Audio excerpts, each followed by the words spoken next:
Добрый вечер, шановные глядачи. З вами Александр Кнырович и «Атмосфера». Наш бадзёры прэм'ер Роман Галоўченко адрапартаваў пра пазітыўныя вынікі эканомікі ў першым паўгодзе і зноў падкрэсліў, што не заўважае ніякага перагрэву. Між тым, растуць уклады ў беларускіх банках і дэпазітныя стаўкі. Ужо 14%. Затое падаюць значна продажы аўтобусаў МАЗ у России і з тым экспорт парку высокіх тэхналогій. І што дзіўна, паказнікі падзення вельмі падобныя. А таксама пра тое, колькі завісла ў Літве аўтамабілей, набытых беларусамі, як там з ураджаем і пра комін. Што за комін? Пра гэта ў канцы выпуска. А пакуль запарце гарбаты, зрабіце бутэрброд і усаджвайцеся як мага ямчэй. Гэта «Атмасфера», і мы гаворым пра беларускую эканоміку проста. Паехалі! 14 жніўня адбылося паседжанне Саўміна, прысвечанае вынікам працы эканомікі ў першым паўгодзе. І трэба адзначыць, Роману Галоўченку было чым пахваліцца.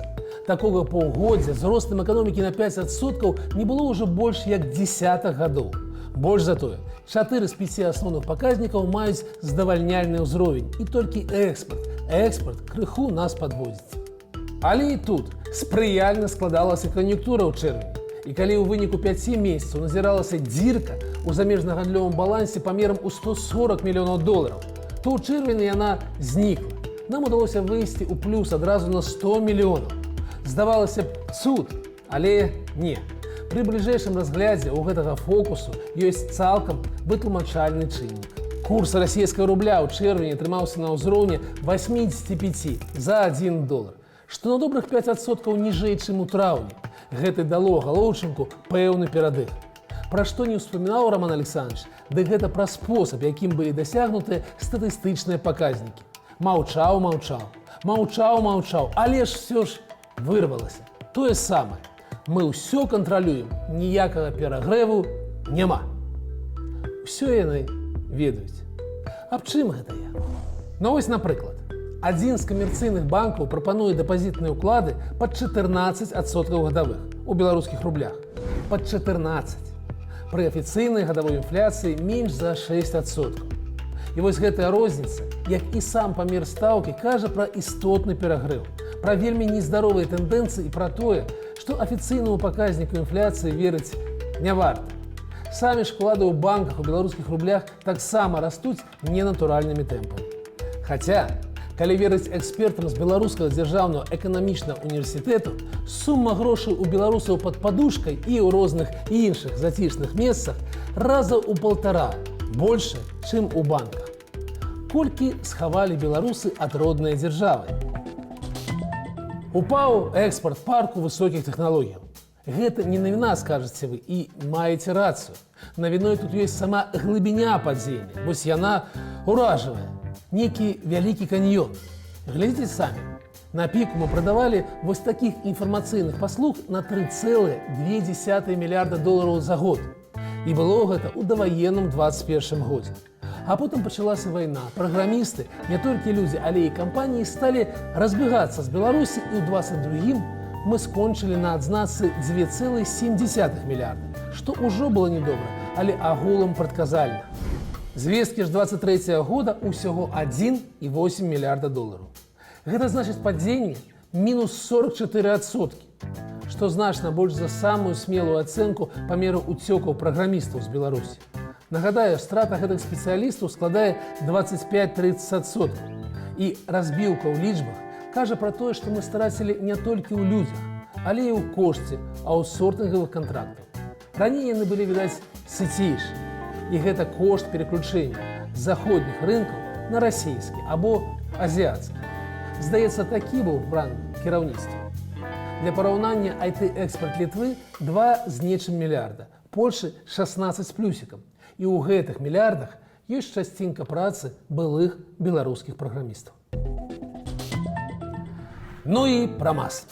На галоўным для яго расійскім рынку падзенне продажу аўтобусаў за 7 месяцаў склала амаль 47%.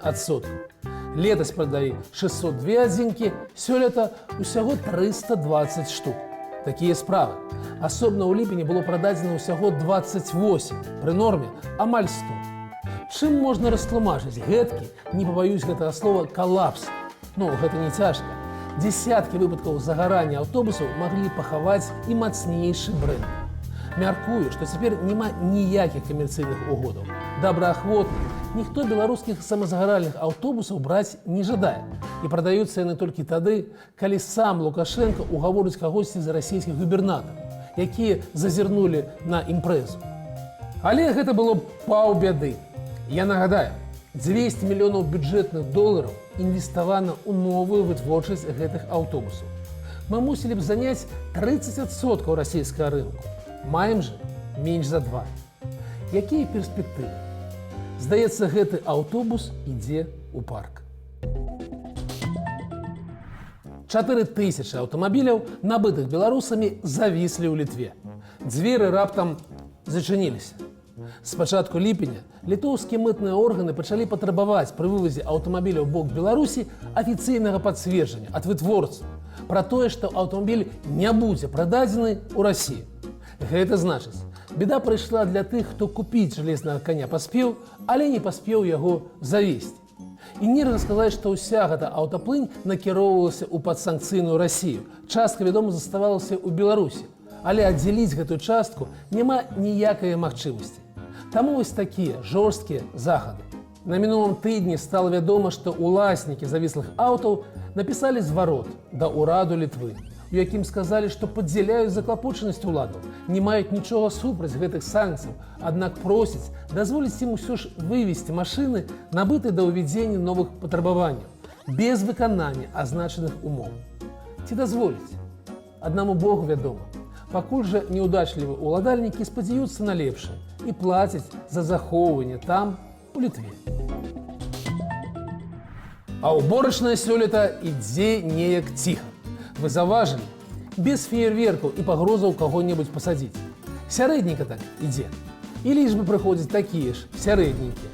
Апрацавалі 90% дзялак, сабралі 7,3 мільёна тоннаў збожжа з улікам рапсу. Прагноз выходзіць мільёнаў на 8. Нагадаю, рэкордны 22 – гэта 8,7 мільёна. Правальны 23 – 7,7. Выходзіць, сёлета будзе ізноў сярэдні, але бліжэй да дрэннага, чым да добрага. Як бы зноў не давялося закупляць збожжа. Ну і рубрика Качанова. Толькі мы ў мінулым выпуску з загадкавай гомельскай каналізацыі разабраліся, як дашлі свежыя навіны. У Бабруйску па адрасе Сілікатная 1 прадаецца комін. Комін належыць нейкаму мясцоваму камунальнаму прадпрыемству «Цяплаэнергетыка», што мае пазыкі.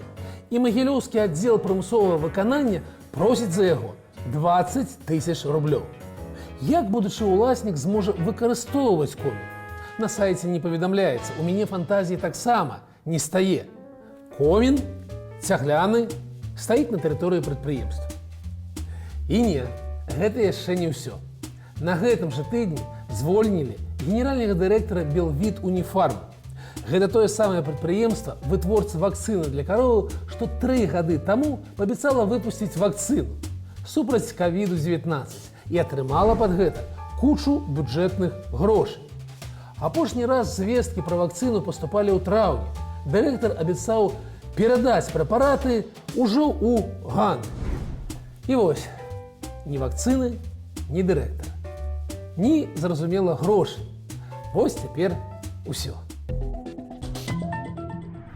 Збройныя сілы ўкраіны прасоўваюцца ў Курскай вобласці. І на момант запісу гэтага выпуску памер вызваленай ад расейцаў тэрыторыі даходзіць да 1000 квадратных кіламетраў, некалькі дзесяткаў населеных пунктаў. І падаецца, што ў гэты момант Пуцін мусіць дастаць нейкую суперсакрэтную зброю, якую яшчэ не выкарыстоўваў, прыхоўваў і як ляснуць. Але ж нічога такога не адбываецца. Сядзіць, чырванее, вусны кусае і ўсё разумее. Няма ніякай суперзброі. Прынамсі, у прамысловых маштабах. А дзіркі на фронце закрываюцца тэрміноўцамі, якія не праслужылі і некалькіх месяцаў. І што? Ну, Расія ж, Пуцін, яны ж мацнейшыя за Украіну. Мне падаецца, гэты аргумент быў у галаве не толькі ў Лукашэнкі. А яшчэ ўчасткі нашых жа суграмадзянаў, якія разумеюць амаральнасць вайны, але думаюць, ну цяпер нейкі час будзе непрыемна, так, але ён жа ў выніку пераможаш. Забярэ чаго хоча, і ўсё зноў будзе як раней. Пераседзе, забудуць. Падаецца, тое, што проста ціхенька пасядзець, дачакацца, калі вялікі Пуцін усіх пераможа, не атрымаецца, і разумее гэта і сам Лукашенко. Яго курская анамалія, відавочна, увяла ў ступар. Адная рэч клясца ў вернасці Крымлю, разумеючы, што ад цябе нічога, акрамя вось гэтых гучных і пустых слоў, і не патрабуецца. І зусім іншае, калі магчымасць кудысьці там уступіць і добра адгрэбсці, яна вось, на адлегласці выцягнутай рукі. Проста адкрыйце мапу і паглядзіце, суд жа, гэта дзе? Я вельмі спадзяюся, што Лукашенко менавіта такі, як я пра яго думаю. Хлус, выхваляка, дэмагог і баязліец. Я вельмі спадзяюся, што ягонае пачуццё самазахавання мацнейшае за ўсе астатнія інстынкты. І ў той момант, калі з Крамля патэлефануюць і запатрабуюць дапамагчы войскамі, ён проста не падніме слухаўку. Ну, ведаеце, месцамі вельмі кепская сувязь у палях, а ў нас жа уборачная. Я вельмі на гэта спадзяюся. Такая сёння атмасфера. З вами быў Александр Кнурович. Убачымся праз тыдзень.